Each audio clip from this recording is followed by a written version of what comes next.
అందరికీ నమస్కారం. నేను మీ కిరాకార్పిని. ఓ పసిబాలుడు వింత వ్యాధితో బాధపడుతున్నాడు, ప్రాణాలతో కొట్టుమిట్టాడుతున్నాడు. ఆ పిల్లాడికి పవర్ స్టార్ పవన్ కళ్యాణ్ గారంటే విపరీతమైన అభిమానం. ఎందుకంటే కేవలం సినిమాల్లో నటించడం వల్ల మాత్రమే కాదు, వ్యక్తిగతంగా కూడా పవన్ కళ్యాణ్ గారు చాలా మంది సహాయం చేస్తాడు. ఆ విలువలు తెలిసినటువంటి చాలా మంది వయసుతో సంబంధం లేకుండా ఆయన ప్రేమిస్తారు, అభిమానిస్తారు, ఆరాధిస్తారు.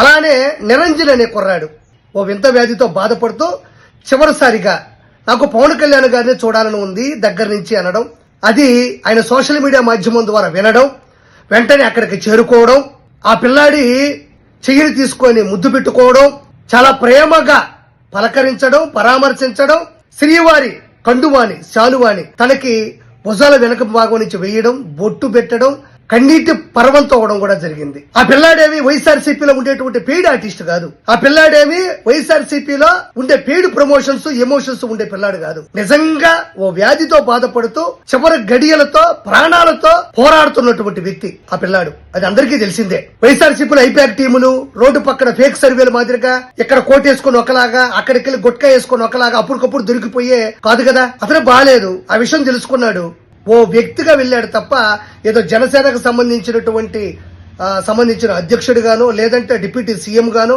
లేదంటే పవర్ స్టార్ పవన్ కళ్యాణ్ గాను ఆయన వెళ్ళలేదు. ఆ పిల్లాడి కోరిక తీర్చడానికి, వీలైతే ఆర్థికంగా సహాయం చేయడానికి మాత్రమే వెళ్ళాడు. దానికి పేరు నాని ఏం మాట్లాడుతున్నాడో ఒకసారి విందాం. పవన్ కళ్యాణ్ గారికి ఆంధ్ర రాష్ట్రంలో ఉన్నటువంటి జనసేన వాళ్ళ గురించి ఏమీ పట్టింపు ఉండదు, ఆయనకి ఏమీ వినపడవు. కనపట్లే సార్, నాకు వినపడదు సార్ అంటాడు. చూసా అట్ట అనమాట. ఏముంది తెలంగాణలో ఎవడో అంట ఒంట్లో బాగోలేదు, మా అన్నయ్య కావాలన్నా అంటే పరిగెడుతున్నాడు. ఇక్కడ చచ్చిపోయాడు రా ఒకడని చెప్తుంటే తల్లి ఏడుస్తుంది, బూడిదన్ని ఇవ్వండి రా అని చెప్పని అడుగుతుంటే ఇది వినపడదు. ఈ జనసేనుడి మాట వినపడదు. మా ఊళ్ళో ఇల్లు నేలమట్టం చేశారు రా బాబు అని చెప్తుంటే అది కనపడదు. అలా ఏడు వినపడదు. జనసేన వాళ్ళు మా తెలుగుదేశం వాళ్ళు మా ఆస్తులు లాక్కుంటున్నారా అంటే కనపడదు. తెలంగాణలో ఎవడో అంట అభిమాని అంట నాకు ఒంట్లో బాగాలేదు అన్నయ్య అంటే వచ్చనా తమ్ముడు అని వెళ్ళిపోతున్నాడు. ఆంధ్రలో మాత్రం కనపడదు, వినపడదు. అదేదో రాజా ది గ్రేట్ లో చెప్తాడు, ఏమో సార్ నాకు కనపడదు సార్ అంటాడు. చూశారు కదా, ఇదంతా ఒక డ్రామా లాగా. అన్నయ్య అని ఆ పిల్లాడంటే తమ్ముడు, ఎంత వెటకారం ఇది, ఎంత అహంకారం ఇది. ఇలా మాట్లాడొచ్చా? పేరునాని నిన్ను తిట్టాలంటే ఈ రోజు భారతదేశంలో ఉండే బూతులు సరిపోవేమో అనిపిస్తుంది. నిన్ను కొట్టాలంటే ఇదే భారతదేశంలో ఉన్న చొప్పులు కూడా సరిపోవు అనిపిస్తుంది. నిన్ను ఏ విధంగా పనిష్ చేయాలంటే అరుంధతి సినిమాలో పశుపతిని మదవెక్కిన గుర్రానికి కట్టి ఆ గుర్రం లాక్కెళ్తా చూడు, ఆ విధంగా పనిష్ చేయాలి నిన్ను. అలా మాట్లాడొచ్చా? తప్పు కదా. అక్కడ పరిస్థితి ఏంటి? రాజకీయంగా విమర్శించాలి, రాజకీయంగా మాట్లాడాలి, రాజకీయంగా ఎదుర్కోవాలి.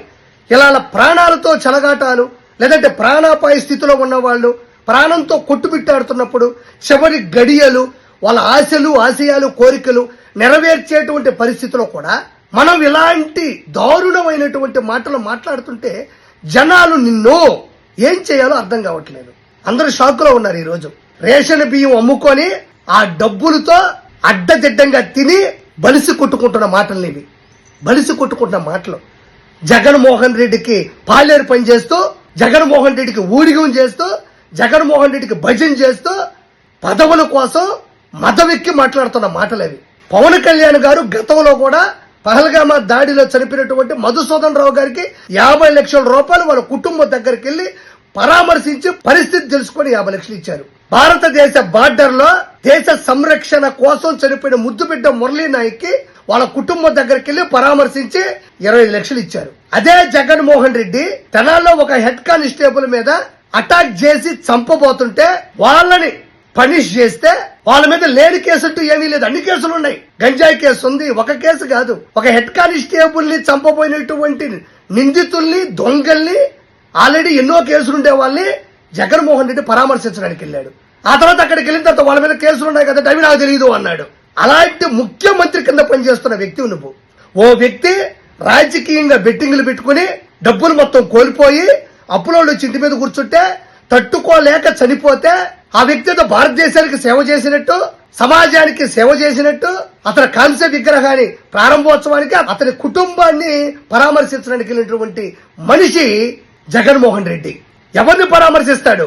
ఏ వ్యక్తులు అన్నా నువ్వు వచ్చి మమ్మల్ని పరామర్శించు, మా పరిస్థితులు తెలుసుకో అని ఏ ఒక్కరూ అన్నా ఈ రోజుకి. అది బంగారుపాళ్యం, దండుపాళ్యంతో వెళ్ళా, గుంటూరు మిర్చి రైతులకి దగ్గరికి వెళ్ళా, పత్తి రైతుల దగ్గరికి వెళ్ళా, ఎక్కడికి వెళ్ళినా ఏ ఒక్కరు నువ్వు రా అన్నా మా పరిస్థితులు తెలుసుకున్నాను అనలా.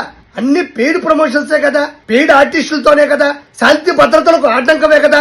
ఈ చేష్టాలు చేసే మీకు ప్రజలు 11 సీట్లతో చెప్పు దెబ్బ కొడితే పవన్ కళ్యాణ్ గారికి 21 సీట్లు ఇచ్చారు. అంటే 11తో మీరు ఇలా ఉంటే మీ మెడ మీద 10 మెట్ల పైన పవన్ కళ్యాణ్ గారు నిలబెట్టారు. 11, 21, 10 పదే చెప్తున్నా, గుర్తుపెట్టుకోండి. సిగ్గులే, శరవులే. మీ కుటుంబంలో కూడా చాలా సమస్యలు ఉంటాయి, కుటుంబంలో వాళ్ళకి ఆరోగ్య పరిస్థితులు ఉంటాయి. మీకు ఒక ఎమోషన్ ఉంటుందిగా, మీ అమ్మమ్మైనా, నానమ్మైనా, తాతయ్య అయినా, మీ పూర్వీకులైనా వాళ్ళనే మనం గుర్తుపెట్టుకొని ప్రతి పండక్కి ఆ కార్యక్రమాలు చేస్తూ ఉంటాం. ప్రతి పండక్కి కూడా చనిపోయిన వాళ్ళకి కూడా మనం సంక్రాంతి రోజు మనం ఆ కార్యక్రమాలు చేస్తూ ఉంటాం. అలాంటిది ఓ చిన్న కుర్రాడు ఆయన మీద ప్రేమతో నేను చివరిగా చూడాలి అనుకుంటే నువ్వు చేసినటువంటి ఏదైతే ఈ దారుణమైన పరిస్థితి ఉందో ఏం చేయాలి?